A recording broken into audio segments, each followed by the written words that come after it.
자, 오늘은 히브리서 11장 8절에서 12절까지의 말씀을 가지고 믿음의 스타트업에 관한 말씀 증거하겠습니다.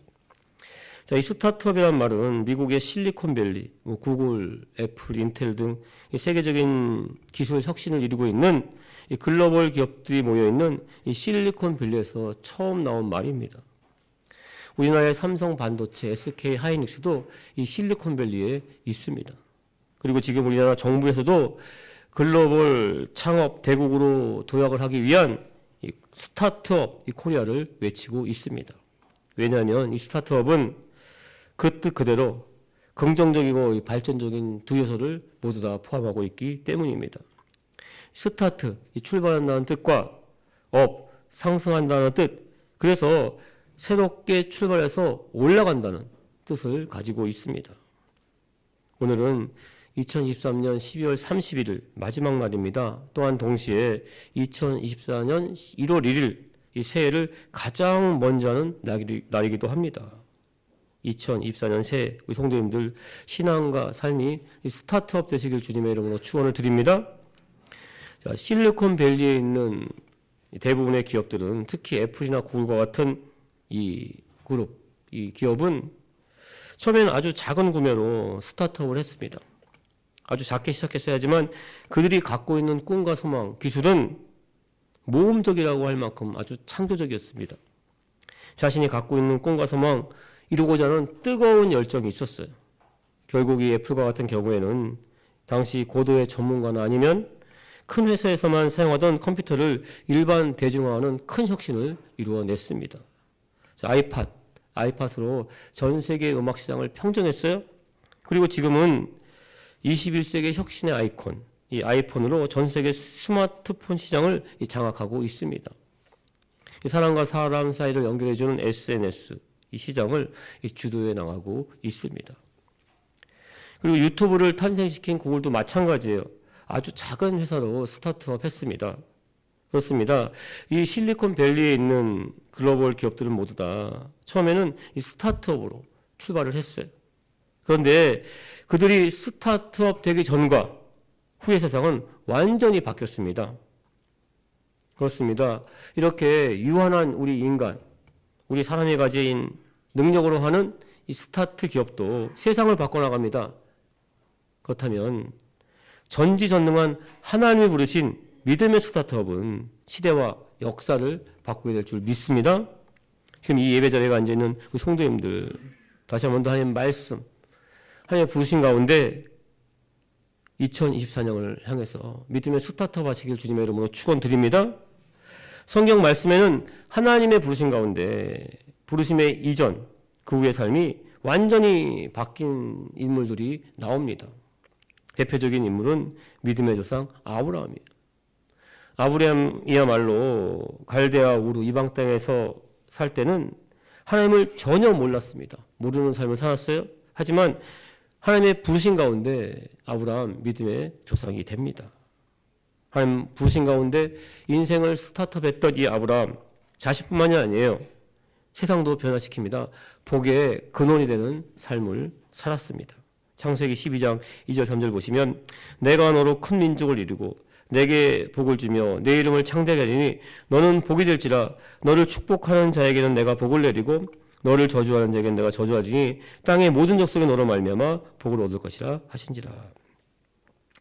하나님의 부르신 가운데 믿음의 스타트업한 이 아브라함 복의 근원되는 삶을 살았습니다. 아브라함으로 말미암아 땅의 모든 족속이 이 땅에 하나님의 주신 복이 임하게 된 것입니다.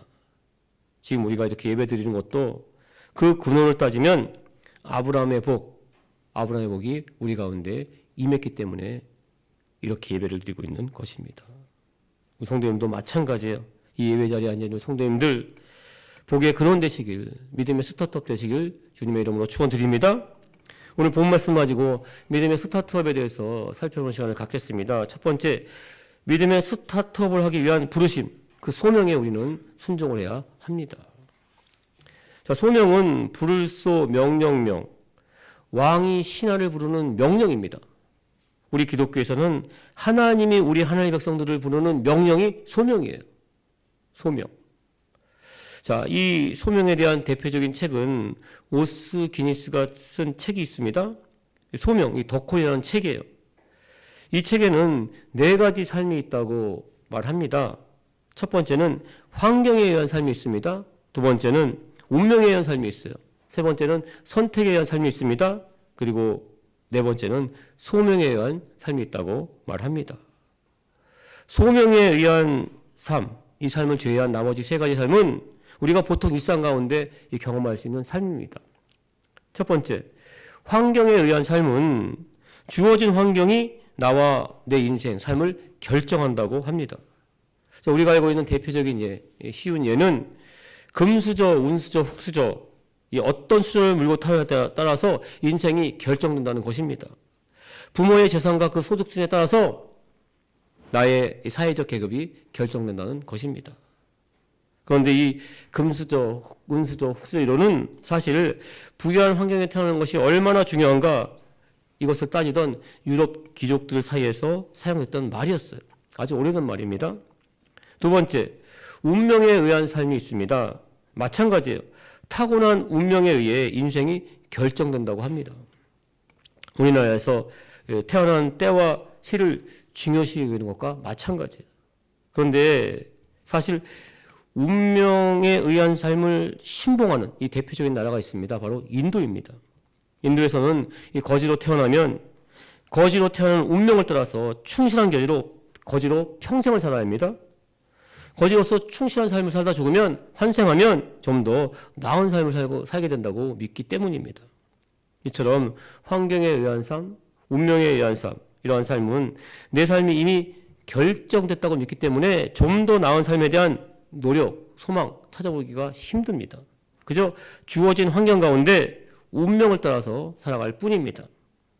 세 번째, 선택에 의한 삶이 있습니다. 그런데 이 선택에 의한 삶은 철저히 자기 중심적입니다. 내가 선택했어요. 내가 선택하고 내가 열심히 노력하면 다 된다는 겁니다. 하늘도 스스로 돕는다고 말합니다. 내 능력, 내 노력이 내 인생을 결정한다고 말합니다. 그런데 내가 열심히 노력한다고 해서 또 노력해도 안 되는 것은 분명히 있습니다. 제가 굉장히 최강약을 재밌게 보는데 최강약을 보면서 다시 한번 새롭게 깨닫게 된 사실이 있어요. 아니, 확실히 알게 된 것이 있습니다. 고등학교와 대학교를 졸업한 야구 선수는 한 해 약 1,000명이 됩니다. 단 10%만 프로야구 선수가 됩니다. 그런데 이 나머지 900명, 정말 안타까워요. 그들도 이 최선의 노력을 다 했을 것입니다. 그리고 이 최강 야구팀에 들어간 선수들, 물론 은퇴한 선수들이 대부분이지만 그 가운데는 너무나 이른 나이, 30대 초반에 프로야구팀에서 이 방출된 선수도 있어요. 과연 그들이 노력을 하지 않아서 방출된 것일까요? 최선의 노력을 다 했습니다. 야구와 같은 운동뿐만이 아닙니다. 우리의 삶도 마찬가지예요. 나름대로 최선의 노력 다 합니다. 하는데 되지 않을 때가 있습니다. 그래서 네 번째, 소명에 의한 삶이 있습니다. 하나님의 부르심에 의한 삶이 있다는 것입니다. 그런데 이 부르심의 소명을 받은 인물들도 한때는 흙수저와 같은 삶, 잔혹한 운명을 가진 삶, 노력해도 되지 않는 삶을 한때 살았던 적이 있습니다. 다윗, 한 가정의 막내로 태어났습니다. 아버지조차 거들떠보지 않았어요. 또 이와 반대로 아버지의 극진한 사랑을 받았던 요셉, 이 요셉의 운명 너무나 고달프고 힘들었습니다. 또한 아버지 야곱은 장제의 축복을 받고자 사기를 쳐가면서까지 최선의 노력을 다했지만 결국 도망자의 신세가 됩니다. 하지만 결국에는 하나님의 부르심, 그 소명을 받았기 때문에 다윗은 지금까지 이스라엘에서 가장 존경받는 왕이 됩니다. 요셉은 당시 최강대국 애굽의 2인자가 됩니다. 많은 사람을 살리는 사명을 감당하게 됩니다. 야곱은 이스라엘 민족의 기틀을 세우는 12지파의 아버지가 됩니다. 그리고 결정적으로 오늘 본 말씀에 나오는 아브라함도 마찬가지예요. 갈대아 우르를 떠날 때는 정말 아무것도 가진 것 없었습니다. 히브리서 11장 8절 보시면 믿음으로 아브라함은 부르심을 받았을 때 순종하여 장래의 유업으로 받을 땅에 나아갈새 갈 바를 알지 못하고 나아갔으며 눈에 보이는 건 아무것도 없었어요. 갈 바를 알지 못하고 나아갔습니다. 오직 하나님의 부르심, 그 소명에 순종해서 길을 걸어갔습니다. 그런데 이 아브라함의 일생을 보게 되면 순종할 때마다 인생이 바뀌는 것을 보게 됩니다. 물론 단번에 이 드라마틱한 변화, 극적인 변화는 일어나지 않았어요.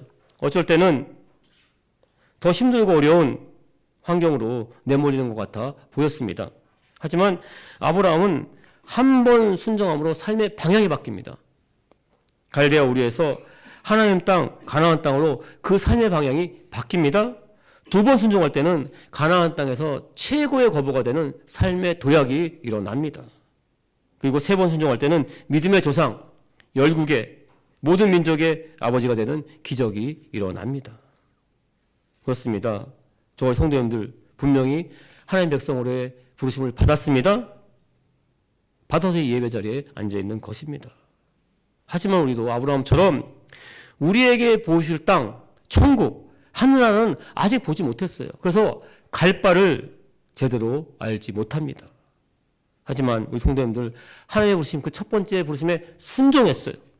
그래서 이 예배자리에 앉아 있습니다. 적어도 우리 삶의 방향은 천국, 하나님의 나라로 바뀐 줄 믿습니다. 2024년 새해도 우리 성도님들 하나님께서 분명히 우리에게 두 번째, 세 번째 부르심의 소명을 줄 줄 믿습니다. 아브라함처럼 믿음으로 순종하시길 주님의 이름으로 축원드립니다. 하나님께서 우리 성도님들 그 마음과 심령과 삶의 자리 가운데 복의 근원되는 귀한 역사가 나타날 줄 믿습니다. 두 번째, 스타트업하기 위한 부르심의 과정, 그 과정 가운데 우리는 인내를 해야 합니다. 자, 아브라함은 정말 갈 바를 알지 못하고 나아갔습니다. 즉 목표를 알지 못하고 나아갔다는 것입니다. 그런데 사람은 항상 목표를 정하고 살아가야 한다고 말합니다. 크고 작은 삶의 부분마다 삶의 목표가 뚜렷이 있어야 한다고 말합니다.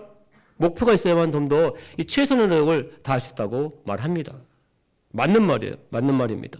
하지만 우리 하나님의 백성들은 갈 바를 정확히 알고 목표를 정확히 세우고 가는 것만은 절대 아닙니다. 사실 우리는 과정으로 살아가요. 과정으로.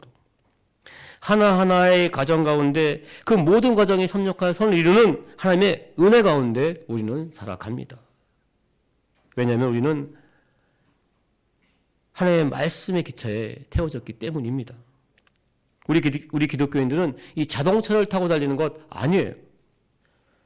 뭐 어쨌든 도가 됐든 뭐가 됐든 어떤 길이든지 서울만 가면 되는 인생 우리는 아닙니다. 우리 하나님의 백성들은 하나님이 깔아주신 말씀의 선로를 그 선로 위를 달리는 기차와 같아요. 기차를 타고 있는 것과 같습니다. 그래서 우리는 목적지보다는 그 말씀의 선로를 늘 확인하는 삶을 살아야만 합니다. 말씀의 선로를 확인해야 돼요. 물론 주위 환경, 풍경 보는 것도 중요하지만 우리가 먼저 살펴야 될 것은 내가 과연 말씀의 선로 위를 잘 달리고 있는가 이것을 잘 살펴봐야 합니다. 왜냐하면 그 선로에서 벗어나면 기차는 탈선합니다. 또한 서울이 목적지인 기차가 단번에 쉬지 않고 서울까지 곧장 가는 길은 거의 없어요. 없습니다. 적어도 한 정거장 이상은 거쳐야지만 서울에 도착하게 됩니다. 마찬가지예요. 우리도 하나님이 깔아주신 말씀의 선로를 다니면서 한 정거장 믿음으로 인내하면서 거치다 보면 그 모든 정거장이 협력하여 결국에는 천국, 하나님 나라에 도착하게 될 줄 믿습니다. 그래서 우리는 하나님 부르심에 따라 한 발 한 발 걸어가는 인생을 살아가고 있는 것입니다. 지금 당장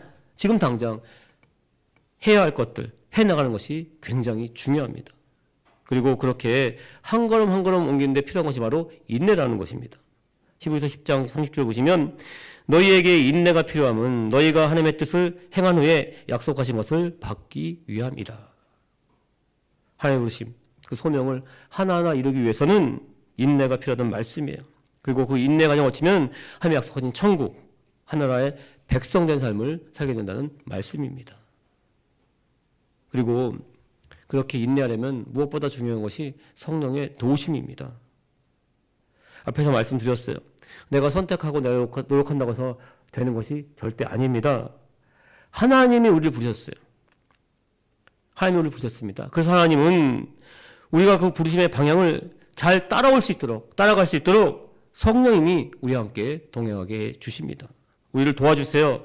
믿음에 인내할 수 있는 능력 또한 우리에게 주십니다. 제가 몇 번 말씀을 드렸습니다. 하나님의 부르심이 있었습니다. 무너진 성전을 건축하고 했지만 이 스룹바벨 정말 열심히 최선을 다했어요. 하지만 생각지 못한 이 사마리아인의 방해 공작으로 말미암아 성전 공사는 멈춰지게 됩니다. 낙담과 절망 가운데 있는 이 스룹바벨에게 하나님의 천사가 나타납니다. 이 천사는 이 촛대 양 옆에 세워진 감람나무, 올리브 나무에서 기름이 흘러나와 이 촛대로 흘러들어가는 환상을 보여줘요. 그러면서 하나님의 말씀을 전합니다. 스가랴 4장 6절. 그가 내게 대답하여되 야훼께서 스룹바벨 하신 말씀이 이러하니라. 만군의 야훼께서 말씀하시되 이는 힘으로 되지 아니하며 능력으로 되지 아니하며 오직 나의 영으로 되느니라. 무슨 뜻인가 하면 이 성전에서 밤낮 불타오르고 있는 그 촛대는 제사장이 기름을 밤낮으로 갖다 부어서 타오르는 것이 아니라 감람나무, 올리브 기름이 자연스럽게 촛대에 흘러 들어가서 불타고 있다는 것을 보여주는 것입니다. 즉 스룹바벨아, 너도 너의 힘과 노력을 하려고 하지 말고 성령의 기름 부심, 성령의 능력을 얻자면 내가 너를 부르신 그 소명대로 너는 성전을 왕하게 될 것이다. 이렇게 말씀하고 있는 것입니다. 결국 성령의 기름 부음, 성령의 능력을 받은 이 스룹바벨, 기적적으로 고레스 왕의 그 도움을 통해 이 성전을 완공하게 됩니다. 그렇습니다. 하나님의 부르심의 그 방향, 소명을 따라서 그저 한 걸음 한 걸음 인내하며 걸어가다 보면 성령님이 함께 동행해 주십니다. 하나님이 오신 그 소명, 그 뜻을 성령의 능력, 하나님의 방법으로 이루게 됩니다. 우리 성도님들 2024년에도 하나님의 부르심, 그 부르심의 길을 가시는 주의 복된 백성 되시길 예수님으로 축원드립니다. 하나님은 하나님의 방법으로, 성령님의 능력으로 기적과 이적을 통해서 모든 것이 협력하여 선을 이루게 해줄 줄 믿습니다. 또 하나 중요한 것이 있어요. 이 부르심의 과정에는 믿음의 후손들, 믿음의 백성들이 합력하여 선을 이루는 은혜가 있다는 것입니다. 하나님이 아브라함을 부르신 궁극적인 목적은 하나님의 나라를 이루는 이스라엘 민족, 이스라엘 백성들을 만들고자 함이었습니다. 그런데 하나님의 나라 백성, 이스라엘 민족은 아브라함 당대에 당장 만들어질 수가 없습니다. 후손을 낳는 과정, 정말 오랜 시간, 인내의 과정을 통해서 이스라엘 백성들은 만들어집니다. 그래서 오늘 본 말씀 9절 10절입니다. 믿음으로 그가 아브라함이 이방의 땅에 있는 것 같이 약속의 땅에 거류하여 동일한 약속을 유업으로 함께 받은 이삭 및 야곱과 더불어 장막에 거하였으니 이는 그가 하나님이 계획하시고 지실터가 있는 성을 바라봤습니다. 동일한 약속을 유업으로 함께 받은 이삭 및 야곱과 더불어 장막에 거하였으니, 그래서 하나님은 아브라함을 부르신 그 믿음의 약속, 그 소명을 아들 이삭과 손자인 야곱이 확실히 알 수 있게 했어요. 한 텐트, 한 장막에 밤낮 지내게 하시면서 아브라함을 통해서 그 약속을 그들의 마음판에 새기게 했습니다. 그래서 결국 세 번째, 믿음의 스타트업을 하게 되면은 하나님의 부신 가운데는 기적이 일어납니다. 불가능한 일이 가능하게 됩니다. 오늘 본 말씀 11절이에요. 믿음으로 사라 자신도 나이가 많아 단선하였으나 잉태할 수 있는 힘을 얻었으니 이는 약속하신 이를 믿으신 줄, 믿음직한 줄 알았습니다. 자, 아브라함의 아내 사라의 나이는 90세입니다. 90세. 경수가 끊어졌어요. 이제는 잉태할 수 있는 힘 없습니다. 사라를 통해서 믿음의 후손을 얻는다는 것 불가능한 일입니다. 그런데 그 부르심의 과정, 인내의 시간이 지나니까, 하나님의 때가 되니까 하나님은 이 사라에게 잉태할 수 있는 힘을 주십니다. 잉태할 수 있는 힘을 주세요. 마찬가지인 줄 믿습니다. 2024년에도 우리 성도님들 믿음에 인내하시길 주님으로 축원드립니다. 인내하시면 하나님의 때 하나님께서는 반드시 그 소명 가운데 잉태할 수 있는 힘을 주십니다. 도저히 잉태할 수 없는 그 상황 가운데서도 잉태할 수 있는 힘 주십니다. 회복할 수 있는 힘 주십니다. 번성할 수 있는 힘 주십니다. 번성할 수 있는 힘 주십니다. 좀 전에 말씀을 드렸어요. 처음 부르심에 순종하면 아브라함처럼 적과 꿀이 강한 땅으로 삶의 방향이 바뀝니다. 첫 번째 순종하면 삶의 방향이 바뀌어요. 두 번 순종하면 아브라함처럼 도약하는 삶을 살게 됩니다. 세 번 순종하면 아브라함처럼 열국의 아버지, 모든 민족의 아버지가 되는 기적과 이적이 나타나게 됩니다. 하나님의 나라와 하나님의 백성들을 잉태할 수 있는 힘을 주십니다. 오늘 본 말씀 12절입니다. 이러므로 죽은 자와 같이, 그러니까 죽은 자와 다름없는 한 사람으로 말미암아 하늘의 허다한 별과 또 해변의 무수한 모래같이 많은 후손이 생육하였느니라. 하나님의 부르심, 그 소명에 순종한 아브라함과 사라가 믿음으로 인내했습니다. 그 가운데 잉태한 그 씨에서 나온 이삭, 야곱, 요셉과 같은 믿음의 후손, 그들로 말미암아 이 세상 지금 어떻게 변화됐습니까? 유대인들은 지금 전 세계 가운데 하늘의 허다한 별과 같이 해변의 무수한 모래와 같이 정말 셀 수 없는 많은 후손, 민족을 이루고 있어요. 아브라함과 사라에 심겨진 그 씨앗, 믿음의 씨앗은 싹시 트고 자라났습니다. 엄청나게 큰 나무가 됐어요. 수많은 열매, 셀 수 없는 열매를 맺었습니다. 또한 맺고 있습니다. 사과 속에 들어있는 사과씨가 몇 개인지는 어린아이도 알 수 있어요. 사과 속에 들어있는 사과씨가 몇 개인지는 어린아이도 세어보면 알 수 있습니다. 하지만 사과씨 속에 들어있는 사과가 몇 개인지는 오직 하나님만 아십니다. 서두에 말씀드렸죠. 애플, 이 구글 같은 기업도 마찬가지였습니다. 작은 씨, 작은 스타트업에서 출발했습니다. 지금은 엄청나게 큰 다국적 기업이 됐습니다. 세계를 주도하고 있어요. 전 세계에 막강한 영향을 끼치고 있습니다. 말씀을 준비하면서 옛날에 겪었던 일이 생각이 났습니다. 여의도 순복음교회 있을 당시에 일본 선교를 가기 전에 스타트업, 새로운 스타트업 하는 마음에 각오를 다짐하는 새긴다는 그런 마음으로 강원도 태백에 있는 이 대천적 신부님이 세운 예수원에 3박 4일 동안 다녀온 적이 있습니다. 굉장히 많은 은혜를 받았어요. 예수원에 가갖고 정말 3박 4일 동안 있으면서 굉장히 많은 은혜를 받았어요. 그리고 그 근처에 있는 이 검룡성, 이 서울 시내를 관통하고 있는 한강의 발원지, 이 처음 시작되는 그 곳, 이 검룡소에 다녀온 적이 있습니다. 막상 가보니까 정말 기대했던 것과는 너무나 달랐어요. 아주 작은 샘에 불과했습니다. 정말 작았어요. 그런데 정말 작은, 아주 한 요만한 그러한 샘을 보면서 깨달은 것이 있습니다. 우리의 믿음도 마찬가지라는 사실입니다. 그 작은 샘을 보고, 정말 요만합니다. 요만한 작은 샘을 보면서 서울 시내를 관통하려는 한강에 대한 그러한 생각 할 수가 없습니다. 그 작은 샘을 보면서. 하지만 그 작은 샘에서 시작된 물은, 스타트업된 물은 흐릅니다. 긴 시간을 통해, 인내를 통해 결국에는 기적과 같은 한강의 기적을 만들어내고 있습니다. 지금도 만들어내고 있어요. 그때 문득 궁금했습니다. 그래서 찾아본 것이 나일강이에요. 나일강도 마찬가지였습니다. 나일강은 세계에서 가장 긴 강입니다. 세계에서 가장 긴 강이에요. 나일강도 애국, 그러니까 이집트에서 멀리 떨어진 이 머나먼 나라 우간다에 있는 빅토리아 호수, 그 가운데 있는 뽀글뽀글 솟아나는 아주 작은 샘에서 시작이 됩니다. 전 세계인들이 찾아가는 정말 유명한 그러한 장소예요. 하지만 막상 가보면 너무나 초라하다고 합니다. 그렇습니다. 이 생명의 젖줄, 이 생명의 씨앗이 되는 모든 강의 발원지는 초라해요. 우리의 믿음도 마찬가지일 수 있습니다. 처음에는 아주 작은 부르심, 소명, 그 작은 씨에서 출발을 합니다.